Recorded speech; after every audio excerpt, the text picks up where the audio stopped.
Okay, let's get into it. Today, we're doing a deep dive on someone instantly recognizable, I think, to millions, mostly because of one massive TV role, Jessica Capshaw, Dr. Arizona Robbins from Grey's Anatomy, you know. Oh yeah, definitely. And we've looked through quite a bit of material on her interviews, bios, articles, that kind of thing.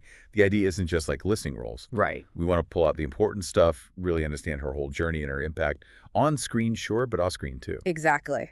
So think of this as exploring her world from, well, those pretty unique Hollywood beginnings right through to the cultural marks she made, especially with Arizona. We'll touch on her background, career highs, personal life, advocacy, what she's up to now. Yeah, it's a fascinating story, actually. Abs- It shows how one role can just define you in the public eye, but also, how someone navigates that, uses that platform. Let's unpack it. Okay, so origins. Where does it all start? Jessica Brooke Capshaw, born August 9th, 1976, in Columbia, Missouri, actually. But the location maybe isn't the main thing. Hmm. It's the family, right? Right. The family. I mean, hugely connected to the industry. Hmm. Her mom is Kate Capshaw, actress, producer. People will know her straight away from Indiana Jones and the Temple of Doom. Willie Scott. Oh, yeah, totally. A legend in her own right. Exactly. Mm. And then in 1991, Kate marries Steven Spielberg.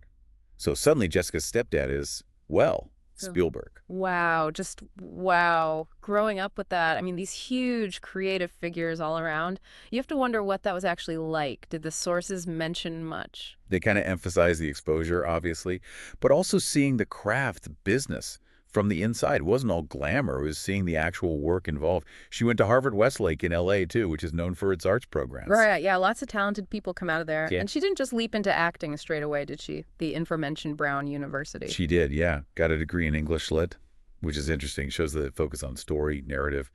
But acting was always the plan, it seems. And importantly, during college, she actually trained at RADA in London. Day.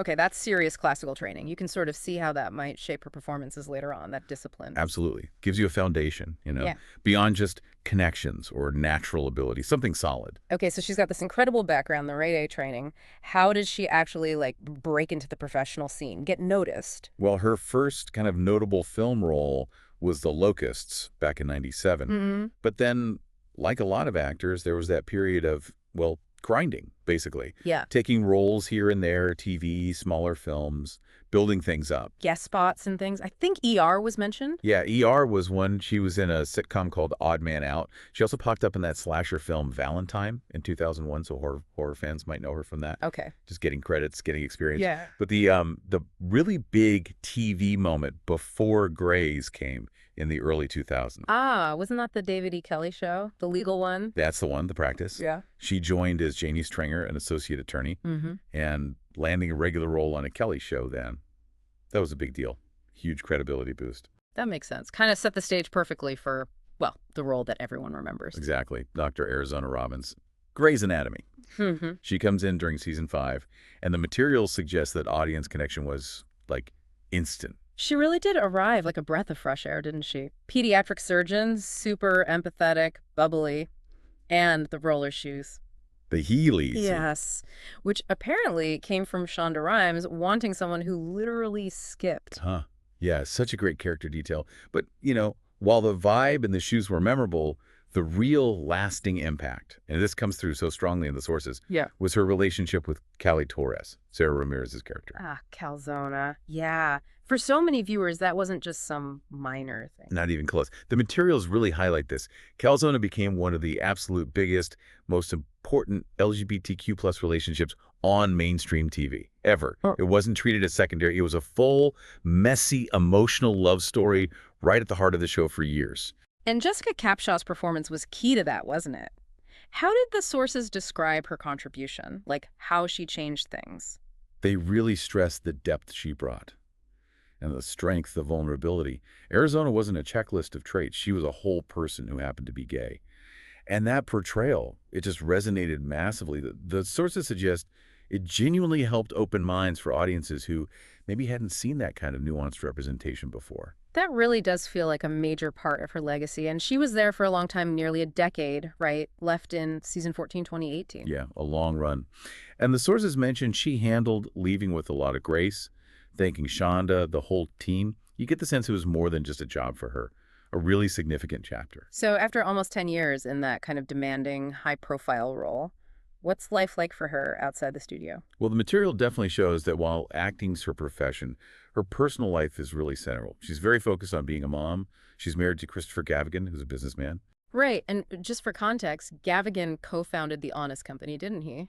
With Jessica Alba. Exactly that. Yeah. So yeah, this interesting mix of Hollywood, business, wellness, and their family. And the sources say she's been pretty open about, the juggle, balancing a big acting career with raising 4 kids. That's something a lot of people can probably relate to, whatever their job is. But her focus isn't just family, is it? The sources talk about her advocacy work, too. Oh, definitely. Quite a bit, actually. She seems to really use the platform Grace gave her.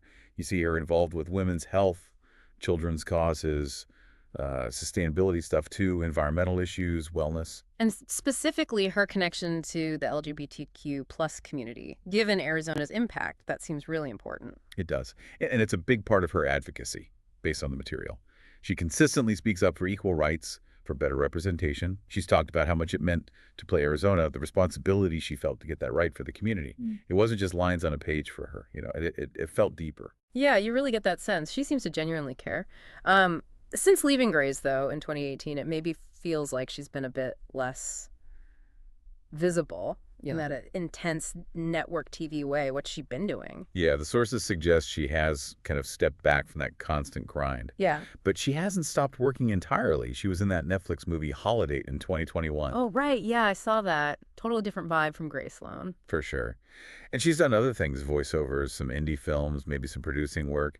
The way it's framed now is more selective, maybe. Like she's not just chasing the next big thing for fame's sake. One source used the phrase chasing meaning, which is interesting. Prioritizing projects that fit or that work with family and her advocacy stuff. So that makes a lot of sense after a run like Grays. Although, the fans are always hoping for a comeback, right? Oh, absolutely. Ever say never.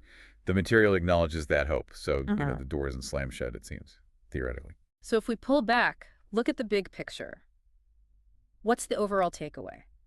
The legacy, the cultural impact of Jessica Capshaw based on everything we've looked at. I think it's definitely more than just good actress. It's tied up with that commitment to authentic stories, pushing for representation, and also trying to find that balance in a very public life. And Arizona Robbins is just central to that legacy, isn't she? Completely. The sources come back to it again and again. Her portrayal really showed everyone, audiences, the industry, that complex, happy, fully realized queer characters could be central to a massive hit show. It undeniably opened doors, and maybe more importantly, helped shift how people saw things. And you kind of see that same heart, that intention in her life off screen too, right? Her advocacy work, being open about motherhood, it all feels connected. It does seem that way. Like her off-screen actions line up with the values her most famous character represented. Part of that connection must be how she interacts with fans. She seems pretty down to earth from what the material suggests. Yeah, she comes across as quite approachable. The sources mention her Instagram activity. She shares little bits of life, birthdays, behind-the-scenes stuff, and especially around Pride Month, she posts messages reinforcing her support for the community that really embraced Arizona. And isn't there that quote attributed to her that kind of sums it all up? Something about being present? Oh yeah, that one. You don't need to be perfect, but you need to be present. Yeah. That really stuck out. It feels like it captures her approach to acting and life. Yeah. And you see that presence in those big Grays moments. The sources mention like the whole plane crash storyline or those really tough reconciliation scenes with Callie. They worked because she was there, fully present in it. So yeah, we've taken this deep dive into Jessica Capshaw from that unique Hollywood start, the education, the early career stuff, through to the absolute phenomenon of Dr. Arizona Robbins. We've looked at her personal life, her advocacy, how she's sort of navigating things now. Yeah, it really highlights the power one role can have, doesn't it? But also the choices someone makes beyond that role, about how they use their voice, how they live their life. Which leaves us, and maybe you listening, with something to think about. How does a role that becomes so incredibly impactful, like Arizona Robbins was, fundamentally change things for an actor? Not just their career, but how people see them, the responsibilities that come with it. And maybe what does Jessica Capshaw's story specifically tell you about trying to balance that high-wire act, a big career, a real personal life, and actually using your influence for things you care about? Definitely something to mull over. What part of her journey resonated most with you? Thanks for joining us for this deep dive today. Until next time.